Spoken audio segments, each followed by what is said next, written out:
road that ran past the old Miller farm was quiet most days, just a stretch of cracked asphalt winding through golden fields and weathered fences. But that summer, something changed. The calm was broken by the roar of engines, the kind of laughter that had no kindness in it, and the sound of trouble rolling in from the high school up the hill.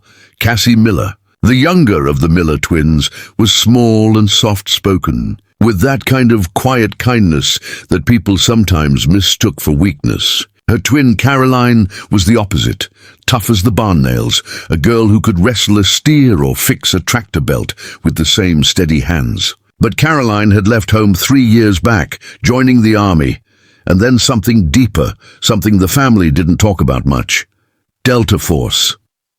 Nobody in town really knew, and the Millers liked it that way. They just said Caroline was serving her country, and left it at that. Cassie stayed behind to help their mother keep the farm running. She spent her mornings milking, her afternoons driving the old truck into town for feed, and her evenings sitting on the porch with their mom, listening to the crickets and watching the sun go down over the hayfields. She didn't expect life to change. Not like that. It started with the boys in the blue and yellow jackets, the Ridgefield High lettermen. They were local heroes in their own eyes, football charm and arrogance wrapped into one loud package. They'd been known to tease people around town, especially the quiet ones. Cassie, with her old pickup and flannel shirts, was an easy target. It started small. A laugh, a comment, a fake apology when they bumped her shoulder at the feed store. But one night, after the homecoming game, they went too far. Cassie had stopped on the road to fix a flat tire, her hands covered in dust and grease, when a car full of those boys pulled up. The headlights blinded her, and she heard their laughter before she saw their faces. "Well, look what we got here," one of them said. "Little farm girl fixing her daddy's truck." Cassie didn't answer. She kept her head down, trying to stay calm, but they didn't like that silence. Bullies never do. A few cruel jokes later, they started circling. One of them kicked the jack, sending the truck lurching. Cassie stumbled back, her heart pounding. And then one of them, Jason, the team captain, grabbed her arm. She tried to pull away. She screamed. The sound echoed through the trees, sharp and desperate. But out there, miles from the nearest house, nobody heard. By the time the headlights faded, Cassie was on the ground, blood trickling from a small cut on her cheek. They'd left her shaken, humiliated, and broken in ways she didn't yet understand. The next morning, Caroline came home. She'd arrived unannounced, her old duffel slung over one shoulder, her boots dusty from travel. Her hair was shorter, her eyes sharper. Cassie ran into her arms the moment she saw her, and for the first time in a long time, she cried. Caroline held her, saying nothing. When Cassie finally found her breath and told her what happened, her sister's jaw tightened. "Who?" Caroline asked quietly. Cassie tried to shake her head. "It doesn't matter now. I just want to forget it." But Caroline didn't forget things. Not ever. She spent the next day asking around town. No threats, no yelling, just a quiet calm that made people nervous. By evening, she knew the boys' names. By nightfall, she knew where they'd be. The next afternoon, the Ridgefield boys rolled down that same country road again, laughing, passing around sodas, acting like the kings of the county. They didn't expect anyone waiting for them, but she was. Caroline stood in the middle of the road, arms crossed, her flannel sleeves rolled up. Cassie stood behind her, uncertain, but strong enough to show up. The car screeched to a stop. The boys got out, smirking. Jason stepped forward, still cocky. "You better move, lady." Caroline didn't. "You boys think it's funny," she said, her voice steady. "Picking on someone smaller than you, hurting her, scaring her." Jason's grin flickered. "We didn't hurt anybody, just fooling around." Caroline's eyes didn't blink. "You touched my sister." For a moment the world went quiet. The wind stopped moving. Even the birds seemed to hold their breath. Then one of the boys laughed nervously. "Oh, what are you gonna do, farm girl? Cry about it?" Caroline stepped closer. "No," she said softly. "I'm going to teach you something your father should have taught you years ago." The next few moments didn't belong to the world of noise or chaos. They belonged to stillness, precision, and control. Caroline moved like water, calm and measured, never cruel. When one of the boys swung a bat, she sidestepped, caught his arm, and took it from him like it was nothing.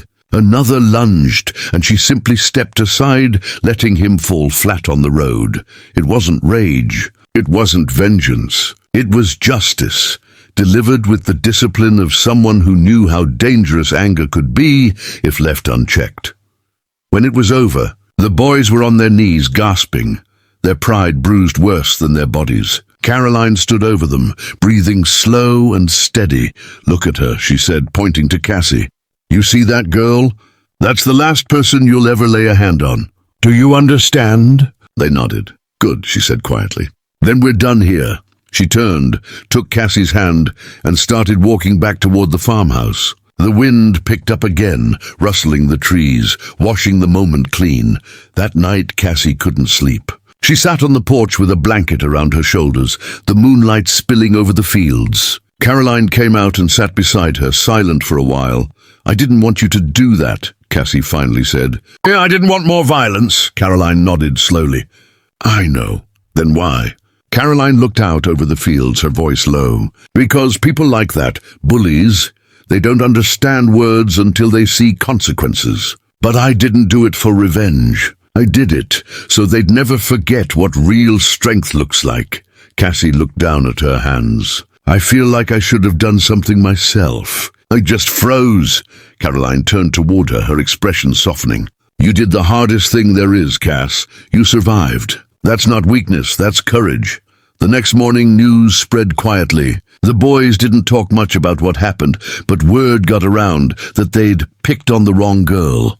People in town started treating Cassie differently, not out of fear, but respect. Even the old sheriff stopped by, just to say the road was safer now. Life went on slowly. The fields turned golden again.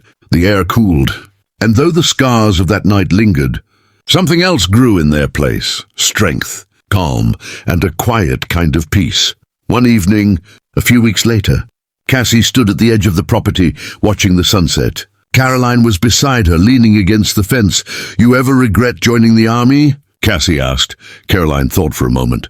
"Sometimes, but it taught me something important. Not about fighting, about restraint. About knowing when to stand still and when to step forward." Cassie smiled faintly.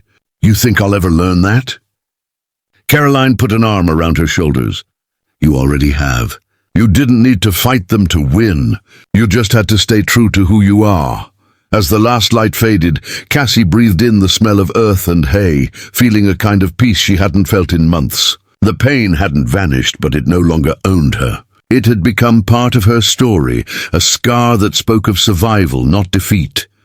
Years later, when people told the story of the Miller twins, they spoke of that night on the road.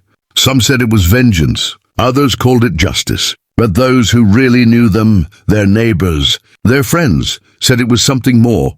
It was the moment when courage found its voice, and though time moved on and seasons changed, that stretch of country road stayed quiet again. Only the wind remembered the echoes of what had been said, the stillness after the storm, and the calm voice of a sister who once stood between darkness and light and said, "Without fear, both of you are dead," but she hadn't meant it the way it sounded. She meant their cruelty was dead.